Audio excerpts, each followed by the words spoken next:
Hey guys, my name is Joshua Koerner, and in this video we're going to be talking about cinematic lighting. Cinematic lighting is something that, it's a bit of a buzzword, but lighting is so important to making really high quality content.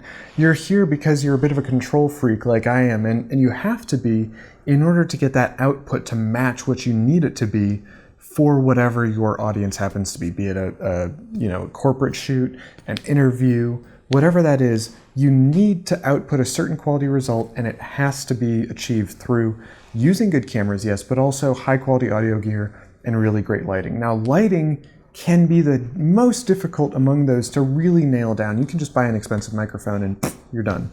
Lighting is not quite that simple. So with lighting, we're going to be talking about a couple of different things. Cinematic is a word that's just an onion waiting to be dived into. It's a fjord that we have to kind of plumb the depths of to get a few key techniques out of to get really good results with. So lighting is one of the easiest ways to increase the quality of your output. That is, with a light that has a CRI rating of 95 or greater, you're going to be able to trust that when you set the color temperature on the light and the color temperature in the camera, your output is going to look right and you're not going to have to do any correction in post. That's important. Workflow efficiencies are important.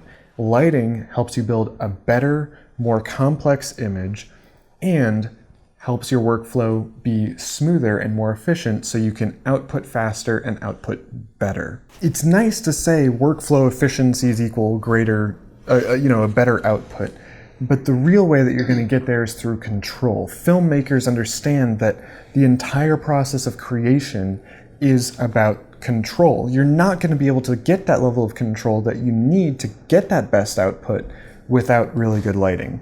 Really good lighting is going to be also saying, how am I going to control the light? Am I going to control the light by using a spot, by using a flood, by diffusing the light? And in this video, we're going to diffuse the light because that's going to allow, in my opinion, the greatest level of control over that light source. We're going to dive into 4 different techniques to get some really key insights into effective lighting. Now, this first one is going to be called flat lighting. Flat lighting is, in my opinion, not a very good way to do lighting. You can, blind your subject, they can get all squinty and their eyes can close up. And flat lighting doesn't allow any contrast in the face of your subject. I'm assuming you're shooting a person. If you're shooting an object, flat lighting might be just fine. Now, it works because there's a light source, right? It does function, but it doesn't really work because you're here because you're interested in using lights to help tell your story. Flat lighting does not help tell your story unless you're like, okay, someone's in an office environment, right?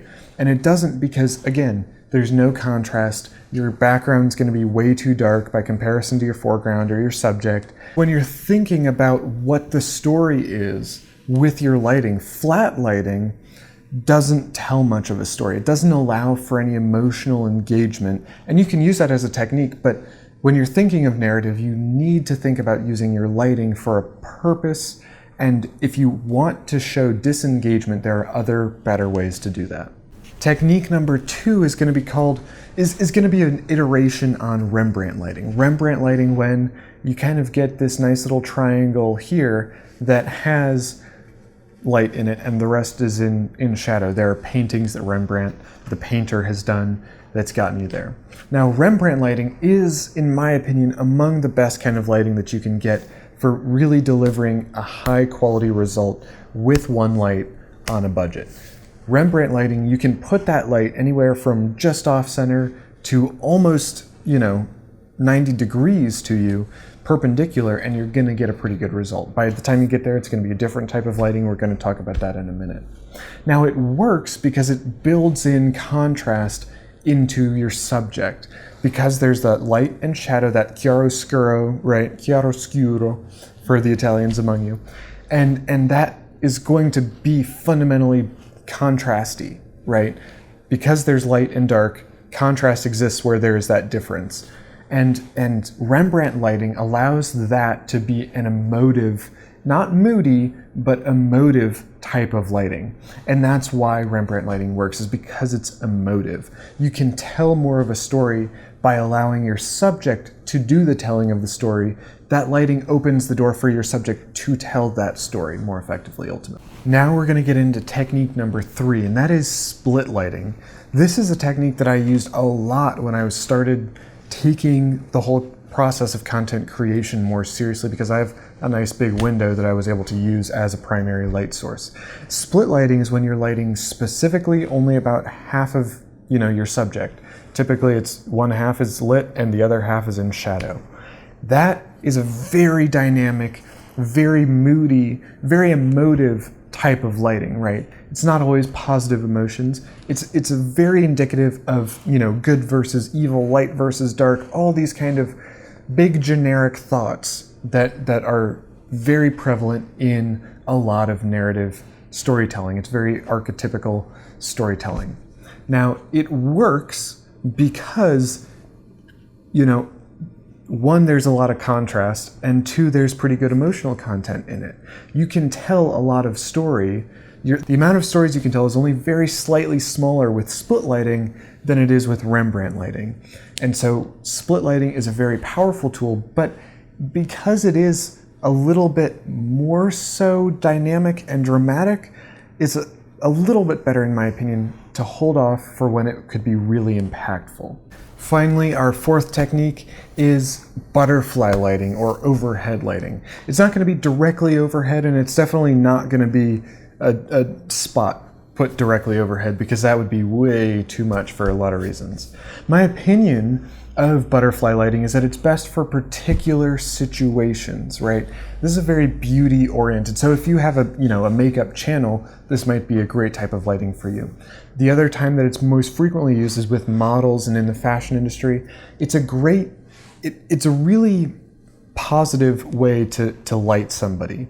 It makes someone look about as good as they're going to end up looking, unless you have glasses and there's the whole glass of shadow, and that's a different story. But butterfly lighting works because it enhances the natural qualities that everybody has with their own face. And that's key. When you're trying to think of somebody sympathetically in an interview or a documentary style, you might elect to light them with the butterfly method so that they look their best, so that the audience says, you know what, I trust and believe what that character says, or that person if it's a documentary. Now, you're going to use it because it will build empathy and show the strongest characteristics of your subject. There isn't a whole lot of opportunity to use this, though, because it's so very specific and it requires a lot of gear to do right. I'm showing you an easy way to do it, but not the best way to do it. The best way to do it would be to have some sort of boom arm that you could have over top of your subject. Like I said before, finding really good quality content around lighting can be difficult, so if this has been good for you, please don't hesitate to smash that like button or subscribe. I want to thank Aperture for sending me several lights, especially since they are great lights that I've bought myself previously, and so that has meant a lot to me. So I said earlier that cinematic by itself is a word that requires a lot of unpacking, right? It's an onion, and I love onions, so that's a great thing. But cinematic means that you're telling a narrative story. For this content, the story that I'm wanting to tell is one that's fundamentally different than a narrative story, right? So this is the story of how to light better. This isn't the story of Sue met Harry. So when you're thinking about cinematic lighting, you want to be very careful with how and when you use really dramatic cinematic lighting, because it can really change the whole tone of the work that you're creating. By putting much too dramatic or emotive lighting in a piece that is fundamentally neither dramatic or emotive, you're going to cause some issue with your audience not entirely understanding, because your audience knows how to process the images that they're receiving. We've seen so much visual content between movies and YouTube and other sources that we know how to read images. You have to match your lighting to what's happening in the image.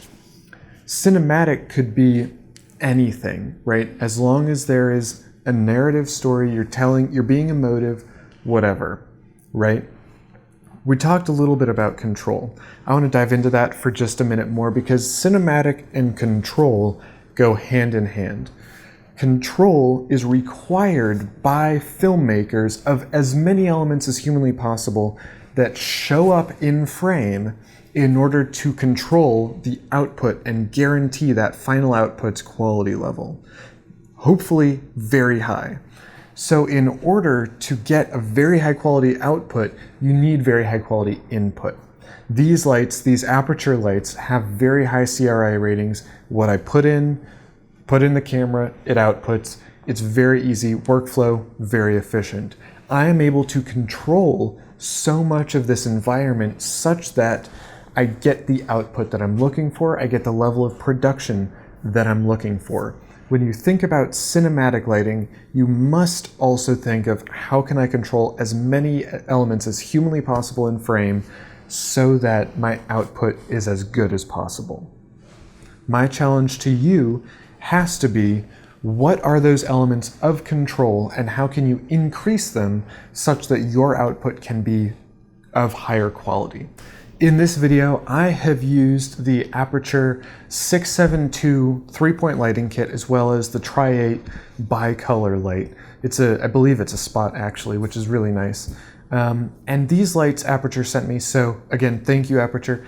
These lights are the ones that I would most recommend you to use when you're getting your lighting set up, even if it's just one light and it's not the full kit like I've got right now. Thank you very much for your time and for your attention in this video. I'm really looking forward to seeing you in the next one.